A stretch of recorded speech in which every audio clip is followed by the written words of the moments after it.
Remember this game? No, you don't. This video's a giant middle finger fuck you to the Paradox cock riders in this comment section. This guy said I sound 13, but I'll have you know I'm a big boy and I just graduated high school, top of my fucking class. And this is to all the cock-smoking, one-brain-celled nematode slanderers in my comment section claiming I closed the comment section on my Gaming is Woke video. No, I didn't. This is the internet, a place where opinions are shared, and I shared one on gaming. Trust me, I knew the risks that took in place. And let's just say r/gaming deployed their finest soldiers and really put me through the fucking ringer by calling me the N-word and saying that I groom kids. Now, some of these allegations might be true. Now, I need to talk about this game that groomed me into liking shit games. Cities Skylines 2. Your updates are somehow less frequent than Juice WRLD dropping music, and that motherfucker is dead. And they somehow made a DLC so bad that they refunded every purchase and made it free to everyone. Shocking, I know. Now, I'm getting ahead of myself. You, the viewer, probably aren't as well versed as me in this jungle gym that I call Cities Skylines 2. I released a video about this damn. A long time ago. Dude, I was still gang slanging in the Bronx during this time. This game released unfinished, buggy, unbaked, undecorated, whatever other adjective for not being finished, and somehow they expected this whole shebang to work out.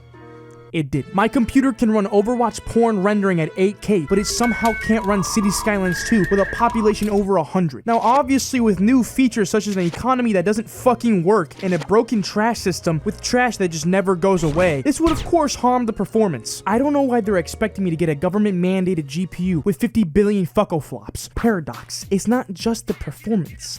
You guys are just fucking snakes. Again and again, you guys have proved to be the ultimate kings of greed in the gaming industry, sometimes surpassing Ubisoft itself. And that's a sentence you cannot use lightly. They've gone away with business practices like selling snow maps as DLC. This should just be a fucking update. Cities Skylines 2 on console delayed indefinitely as developer struggles to hit stability and performance targets. This is genuinely unheard of.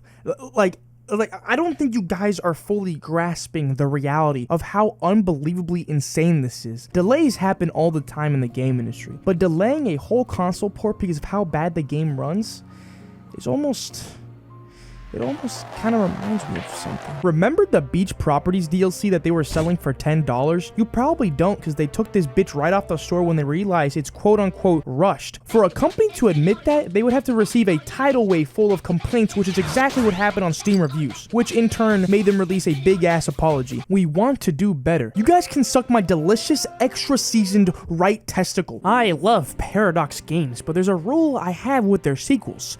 Never buy it at launch. Wait a couple years for them to iron out the bugs and release some new DLC, and then wait for a big sale and buy everything once for the same price you would have paid for the base game. I paid $30 Canadian for Victoria 3, and it's one of my favorite games at the moment.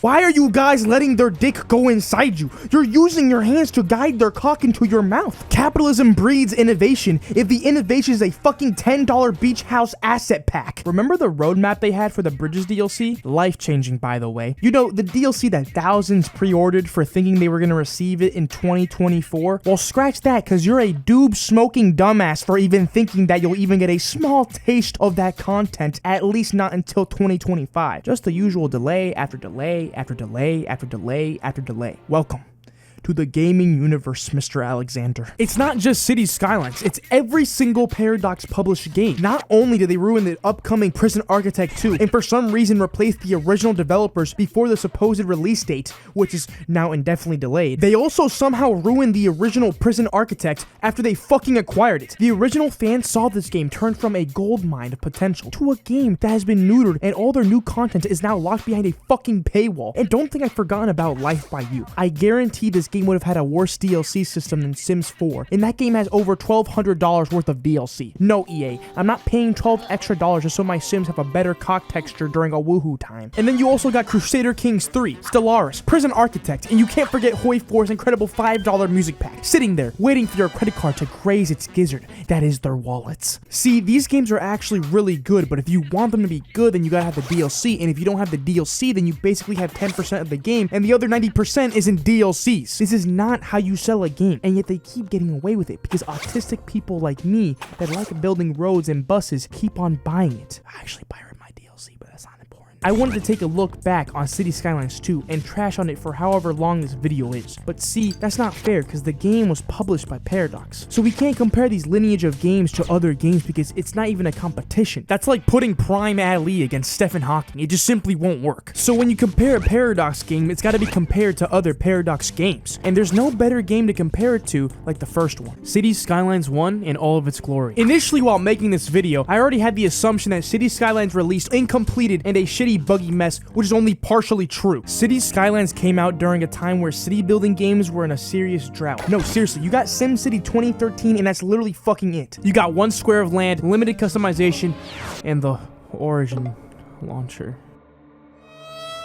And if you were found playing this garbage, you would be lynched, respectfully. Colossal knew this. SimCity fumbled the shit out of their monopoly, and it was time for them to take that juicy, sweet, delicious bite out of that city pie. And of course, they made $1 bajillion. Although lacking in features, it somehow had more than SimCity. This was the game that the autistic community wanted, and I, of course, was all for it. And with time, it grew to be this massive and beautiful game that flourished as more DLCs came out, and it was all thanks to the developers, Colossal Order, and of course me, for giving them my money. Or is it? To every Cities Skylines 1 player, tell me something you can't play the game without. The one thing that you need, and if you don't have it, you're not going to be touching the game with a 6-foot pole. Put your answers in the comment section below now. Right now, comment what you're trying to tell me. I will definitely read these, and no, I'm not using you for engagement. Mods that the community created. I seriously don't think Cities Skylines was ever actually that good. Boot this game up, and it's like, it's alright, yeah. But then you play with mods, and then it's like,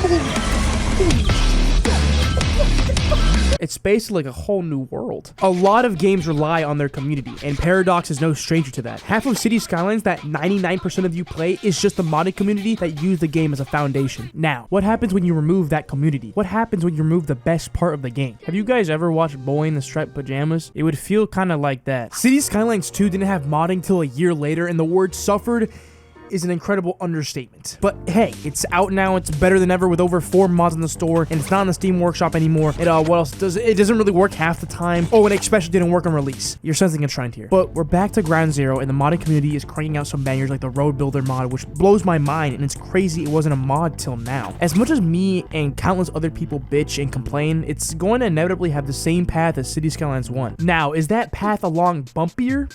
Possibly covered in landmines, rubble, and dead fucking bodies. So yeah, I think so. It's gonna launch rough. It's gonna have decent updates and DLCs, although delayed, and eventually there will be more assets than people on Earth, and then we'll finally have a half-decent game. Maybe.